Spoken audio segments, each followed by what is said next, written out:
Hi, welcome back to our channel. Today we are here to talk to you about investments. So as you can see, we all like our luxury goods, and obviously we like to invest in nice things, and it comes at a price tag. So what we normally do is we do quite a lot of research, and so this video really is to talk through how we make those decisions, what we like to invest on, etc. So we haven't really organized this chat. We'll just be very casual. Why don't we just start introduce what we bought as an investment piece, like our last investment piece. Yeah. So my last investment piece was from my year-end haul, and it was those Valentino sandals. And how I think of it is, how often would you wear the pieces? Because I don't think you should be spending a lot of money on pieces that you rarely wear unless they're classic pieces like a Chanel quilt bag. But if it's like an everyday shoe or a blazer or like a knitwear piece of clothing, I think you should be wearing these investment pieces a lot because it's the cost per wear method. Yeah. So with those shoes, I saw that they were a good heel height. They were in black. I would wear them all the time and they won't date. Our grandma has like a Chanel bag that she will only bring out on weddings. Yeah. But when we think of what we buy, we're like, how can we incorporate it into our daily lives? My last purchase was the Gucci Princetown loafers. My clothing on a typically daily basis won't be like, designer. So I look at the shoes or my handbag or my jewelry pieces to kind of just elevate my look. My last investment piece was the Gucci Soho bag. It was my gift from my husband, although I bought it myself. But it was an agreed. I was thinking about the Soho bag for ages, and I think it's just a really nice look that's casual, that's understated, yet you know that it's quite luxe, and it's not something that will break the bank. So that took me a while to decide on, and what I think all of us do is that we look at items that we can not only incorporate into our everyday lives and wear all the time, but things that will last. Things that will last the test of time, just so that like the Soho bag, for example, that's been around for 5-6 years, and I thought about it 5-6 years ago. I would never buy, like, let's say the loafers in a gold, unless you love that and that's your style. But I think most of these pieces that we've talked about are in black or neutral colors.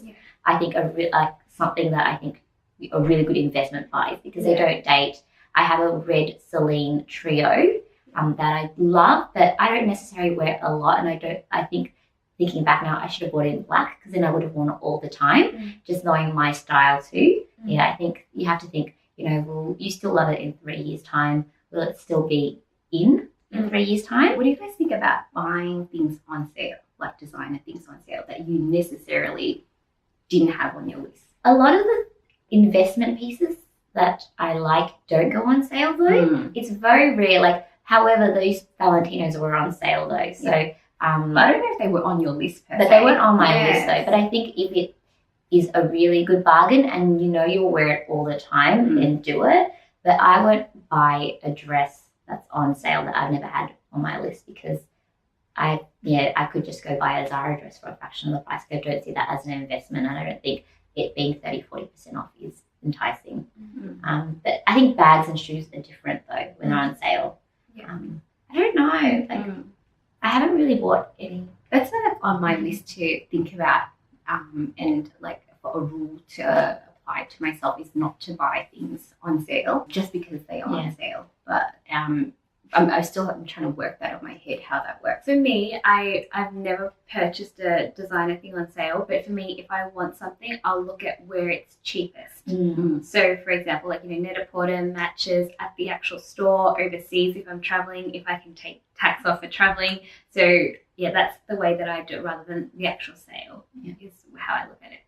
Recently, we've looked at some of these online cash reward site, and I think they're quite good, and Net-a-Porter and Matches Fashions are on there as well. So that's just like if you're already spending, you can get 5% back or 10% back, and I think that's one way to also save when you're already intending to buy to make that purchase. Should we talk about how we are thinking of our next designer piece?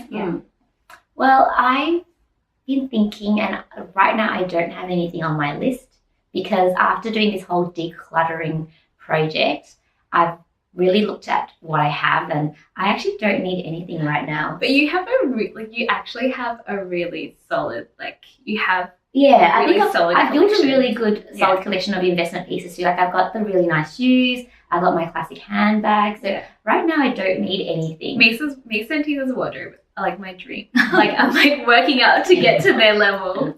So I don't have anything on my list. I'm right now saving for my European holiday, and I think that's important to me, and that's my investment. So saving for holidays. Oh, that's really good. Yeah. Well, my next, it's I think quite a long-term thing though, and I'm still trying to decide if I want it, but I want a Chanel bag. And I know we spoke about it probably in our, I think, a yearly favorite. But I think if you're female and you're into fashion, the Chanel bag is always your like the epitome of like class, of like or every girl wants one if they're into fashion.